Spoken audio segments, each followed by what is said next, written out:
Hi, ladies. Welcome to your holiday challenge today. I am with Emily. So excited to have you, Emily. Thank you. I'm so excited to be here.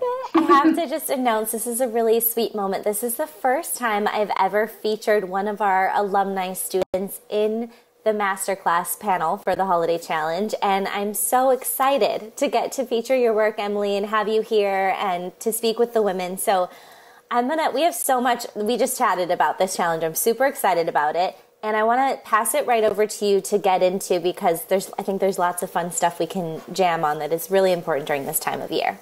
Yes, thank you. Thank you for having me. I'm super honored and excited to be here.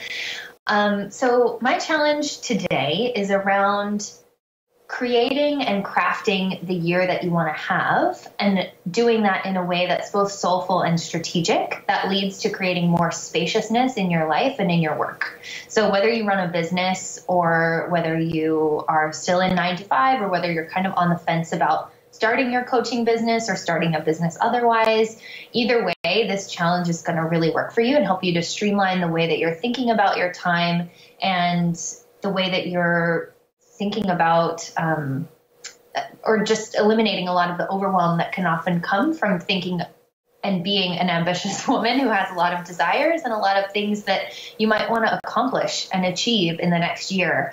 And so for me, I like to think about, first of all, two pieces to this equation of what I really, truly desire. One is, of course, like on the lifestyle side of things. And that's been a lesson and a learning for me this year a lot. Always has been, but I'm relearning that this year about how important it really is to give time and space to like really living your life and not having your business or your work be the primary focus of everything and sort of like the cog that turns the wheel or something of your joy or of your fulfillment in your life, but that you also have these other pieces. And that I think is what creates success that's actually sustainable because it's not reliant or dependent on the circumstances in your business alone, but that you're actually fully experiencing your life and the freedom that your business or your work can offer you.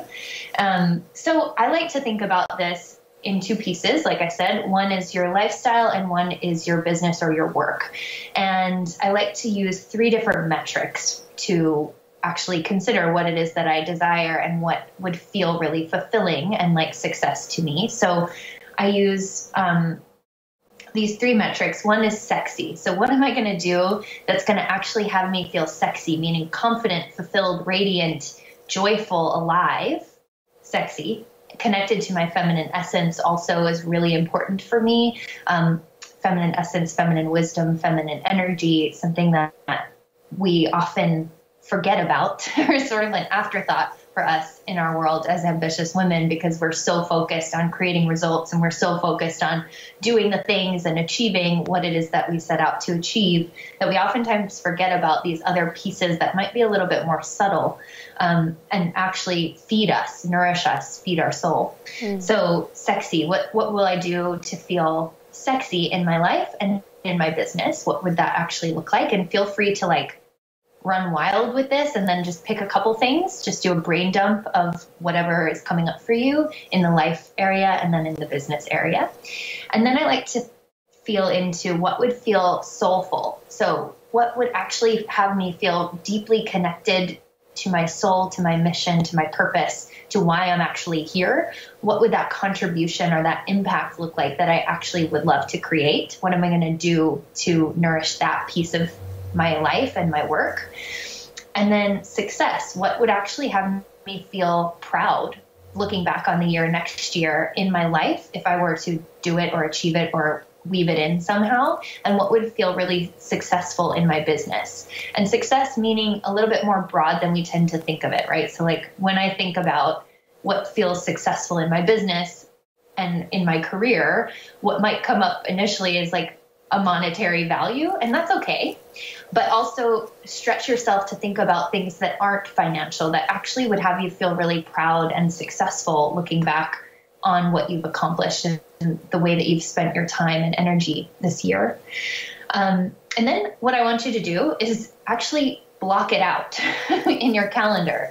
So Jay and I were talking about how rare it is that sometimes we forget how valuable it is that we can block off time and actually give ourselves the space to do things. And I think when we think about vision and desire, it can be a little bit abstract. And when we don't have the structure to go along with it that actually allows us to follow through and show up and complete that thing, it still just kind of lives on in our mind and our hearts, but it doesn't actually always come to fruition.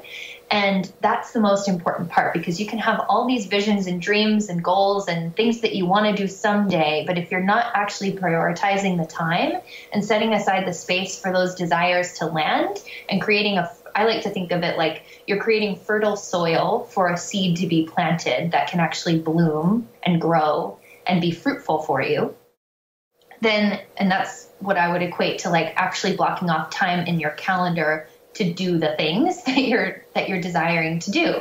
And that, I think, is how we create a total 360 degrees of fulfillment and freedom and flow in our lives and our work, is to actually prioritize blocking off the time to do them, because otherwise they tend to just be, to carry over as desires that would be nice to do someday, the next year. And I know how easy that can be when we don't block off the time.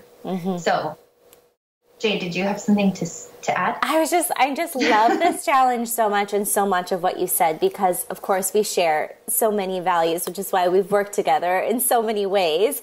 Yes. I love a good theme.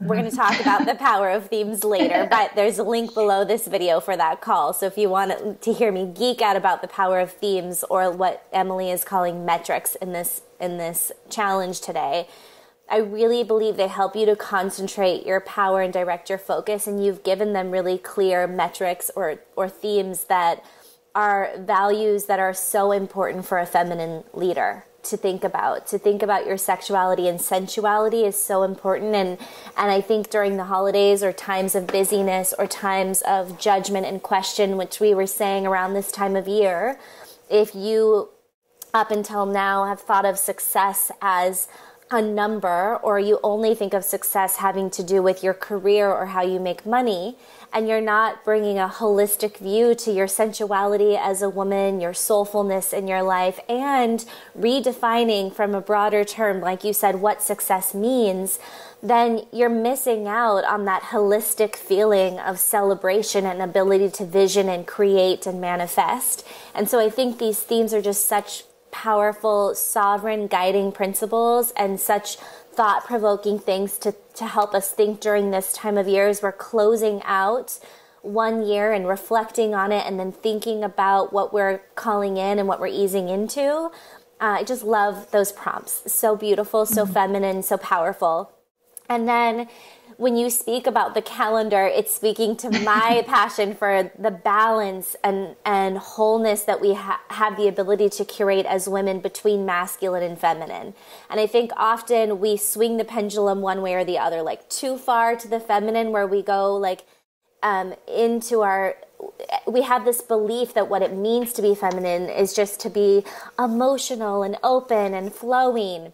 But what I think it really means to be powerfully feminine is to have a divine masculine that holds your divine feminine up and creates that structure for her. And so when we talk about time blocking, creating a streamlined system and a calendar to hold our visions, then we're really utilizing our gifts and natural instincts and essence as a woman who can be truly, may have an impact in the world. So I just wanted to throw that in, and then, add my excitement for all of the undercurring lessons and shifts and change that will happen if you ladies spend today really doing this in this way that Emily's invited you to.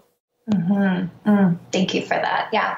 And I think also, I love what you just shared about harmonizing masculine and feminine. And I like to think about it that way now for myself and for my clients. It's like, how do we actually harmonize these two aspects of ourselves and these two types of energy so that creates synergy and we can actually bring things to life, right? It's kind of like birthing something, right? Like you need both you need both a masculine and a feminine aspect to be able to create something, to create a whole being, right? Yes. Like in that whole thing. And I like to think about our businesses and the work that we do in the world as being something that we're birthing and bringing forth. And that to me is a very feminine creative process that is so distinctly and innately how we move through the world and how we create something powerful as a feminine being.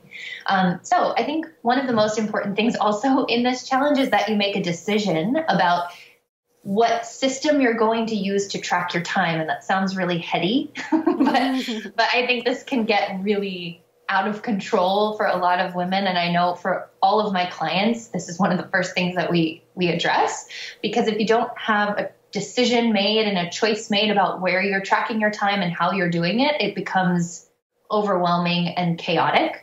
And so I really want for you to get the most out of this challenge and get the most out of the year ahead by choosing and making a decision about how you're going to track your time. So that can look like Google Calendar is my favorite way because you can edit it really easily. You can color code all those beautiful things. You can invite people to events on your calendar. It's really easy if you're in the coaching industry to book things through there with clients or events or anything like that, or any industry, but specifically for coaches. Yeah. That was one of the hardest shifts for me, but it's become one of the most valuable things I'll teach women now in Mentor Masterclass. Like Google Calendar, getting my stuff out of my planner for the year or my wall calendar and moving it virtually was hard because I love colored pens and writing.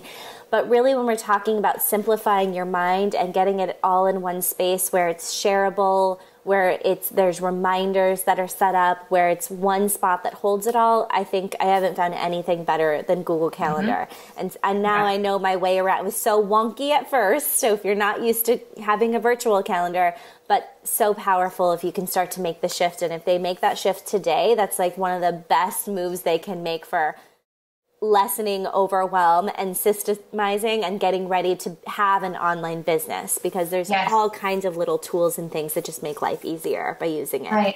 Yeah. And I was also thinking too, with Google Calendar, you're really setting up a foundation to build your business, but also to build a team of people who can support you eventually, even if that's not where you are today. It's going to make that transition so much easier and just simplify things for you down the road. It's sort of like setting up your accounting system before you really feel that you're ready to do that, because later it's going to just be an overwhelming pile that you're going to have to dig into and peel through, and it's going to be stressful. So the more things that you can do as a rule in the beginning to set yourself up with structures and systems that work for you and that you can learn, even if there's a learning curve with Google Calendar or if it's uncomfortable, I think the better. If you don't run a business and the way that you prefer to like manage your time is in a planner or something else, great. You do what works for you. But I would recommend finding today something that feels really beautiful and inspiring for you to track your time in, whatever that might look like. So that's the challenge. So go through these questions, consider, what does sexy, soulful success mean to you in life and business? What are the action steps that you want to take this coming year? And then actually take the time to block them off in your calendar.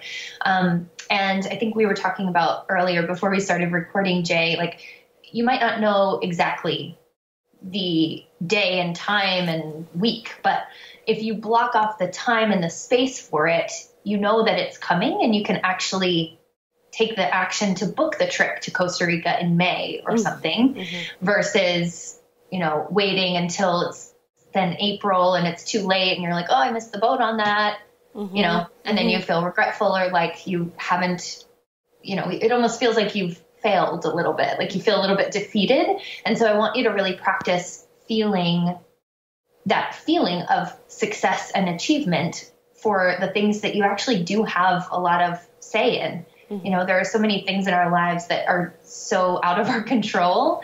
And sometimes we want to try to control them, but that doesn't serve us. So if we can actually just take responsibility in our life for following through with the things that we do have control over, like booking a trip or doing those little things that are going to really make a big difference in the way that we're experiencing our life and our work next year, that's going to change everything.